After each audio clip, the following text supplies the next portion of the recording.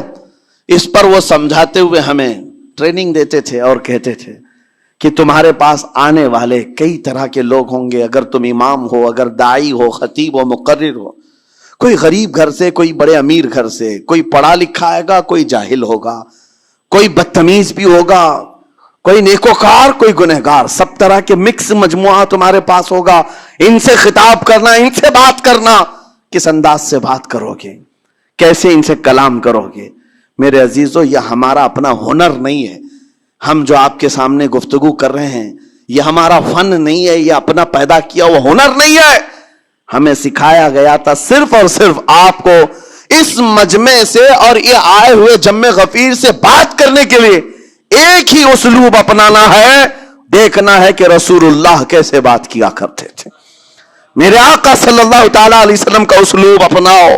حضور کے خطبے دیکھو، حضور جب خطاب کرتے، ظاہر سی بات ہے مسجد نبوی میں اس وقت بھی لوگ، ہر طرح کے لوگ آتے، دیہات کے بھی تھے، شہر کے بھی تھے، اعلیٰ دماغ والے لوگ اور کئی الگ الگ قسم کے لوگ آتے. حضور کا خطاب سب کے لیے تھا. عزیزان گرامی، ان سنتوں پر عمل کر کے آج آپ اپنے لہجے کو بہتر بنا سکتے ہیں. بس میری گفتگو کا خلاصہ یہی ہے کہ اللہ تعالیٰ ہمیں زبان کا صحیح استعمال عطا فرمائے، ورنہ یہ زبان کی سختیاں اور اس کی کڑواہٹ ہمیں دوزخ میں بھی لے جاتی ہے، دوزخ تک لے جا سکتی ہے. اللہ تعالیٰ اس کی مکاریاں، اس کی عیاریاں اور اس کی شرانگیزیوں سے ہم سب کی حفاظت فرمائے. ساتھ میں یہ بھی میں بتا دوں، وہ زبان پاک نہیں بولتی، وہ زبان پاک نہیں بولتی جو حلال نہیں کھاتی. یہ بھی بزرگوں نے فرمایا ہے یہ زبان پاک نہیں بولتی جو حلال نہیں کھاتی، اسی سے ہر کچھ گزرتا ہے، اندر پیٹ میں جاتا ہے۔ حلال لقمے اس سے گزارو تو زبان پاک بولے، اللہ کا ذکر کرے اور تمہیں زبان میں وہ لذت آنے لگ جائے، لیکن اس سے حرام لقمے گزارتے رہو گے، اس کے لہجے کی سختیاں بھی آ جائیں گی، اس کے اندر کڑواہٹ بھی آ جائے گی، گالی گلوچ یہ سارے استعمالات یہ زبان کرنے لگ جائے گی۔ کیوں؟ اس سے حرام لقمے جو گزارے جا رہے ہیں۔ اس چیز کا بھی خیال ضروری ہے۔ زبان کو جس طرح کا پیٹرول دو گے ویسی چلے گی یہ گاڑی، جس طرح کا ڈیزل اس کے اندر ڈالتے ہو، حرام یا حلال، یہ بہت معنی رکھتا ہے۔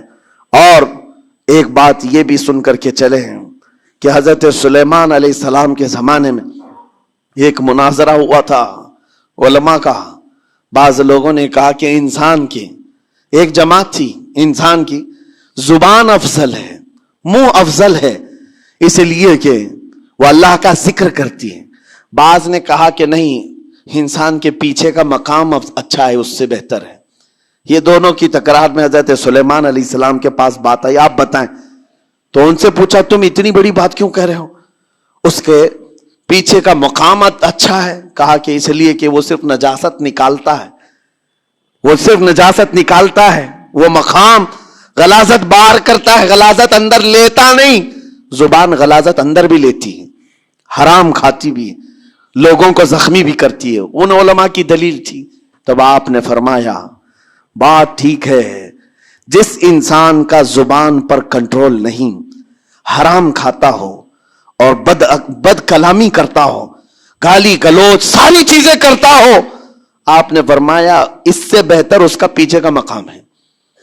اور جو انسان کنٹرول رکھتا ہے، حلال کھاتا ہے اور لہجے کی نرمی رکھتا ہے، ظاہر سی بات ہے اس کا منہ ہی افضل ہے، اس کی زبان افضل ہے۔ اب یہ تو فیصلہ سب کا ہے، کس کو کیا چیز اختیار کرنی ہے۔ عزیزان گرامی اوقات، یہ بہت بڑی بات ہے جو میں آپ کے سامنے کہہ رہا ہوں۔ زبان کو اگر کسی دوسری جگہ سے کمپیئر کیا جائے تو لگتا ہوگا نرم، یہ بالکل اچنبے والی بات ہے، عجوبے والی بات ہے، یہ کون سا کمپیریزن ہے؟ وجہ یہی ہے، بعض لوگوں کو ہم نے اتنا گندا بولتے ہوئے دیکھا ہے، اس سے بہتر ہے کہ وہ نہ بولیں۔ لوگوں کو زخمی کرتے ہیں، کسی کے مقدسات پر حملے کرتے ہیں۔ اللہ تعالیٰ ان کے زبان کی شرارتوں سے ہماری حفاظت فرمائے، اور کریم خدا ارحم الراحمین مولا اس چیز سے بھی ہمیں حفاظت فرمائے۔ قیامت کے دن کچھ لوگ صرف اس لیے پکڑے جائیں گے کہ وہ کچھ نہیں بولتے تھے، لیکن وہ جن کے ساتھ رہتے تھے وہ بولتے تھے، وہ لوگ بولتے تھے، اور ان کی وجہ سے یہ خاموش رہنے والا جو ساتھ میں تھا اسے بھی جہنم میں لے جایا جائے گا۔ اور وہ اس دن کہے گا پکار کر، یا ویلتا لیتنی لم اتخذ فلانا خلیلا، اے کاش میں فلاں کی دوستی نہیں کیا ہوتا تو اچھا ہوتا، آج میں بچ گیا ہوتا۔ اپنے ماحول کو بچاؤ، جہاں زبان کی خرابی دیکھو اپنے آپ کو بھی بچاؤ، اور اس ماحول سے بھی اپنے کو دور رکھو۔ اللہ کی بارگاہ میں دعا ہے مولا تعالیٰ اس زبان کو خالص اپنے ذکر میں لگائے اور اپنے حبیب پاک کے ذکر میں لگائے۔ مولا تعالیٰ ہم کو زبان کی بد کلامیوں سے محفوظ و مامون فرمائے۔ وآخر دعوانا ان الحمدللہ رب العالمین۔ السلام علیکم۔ میرے پیارے آقا صلی اللہ تعالیٰ علیہ وسلم کے پیارے دیوانوں، امید ہے آپ کو یہ بیان پسند آیا ہوگا، تو ویڈیو کو لائک کریں اور اپنے دوستوں میں رشتہ داروں میں شیئر ضرور کریں تاکہ ان کے عمل میں اضافہ ہو سکے اور ثواب دار حاصل کر سکے۔ اور اگر آپ ہمارے چینل پر نئے ہیں تو چینل کو سبسکرائب ضرور کر لیں اور آل کے بٹن پر کلک کر دیں تاکہ ہمارے آنے والی ویڈیو کا نوٹیفیکیشن آپ تک پہنچ سکے۔ تو ملتے ہیں اگلی ویڈیو میں۔ السلام علیکم ورحمۃ اللہ وبرکاتہ۔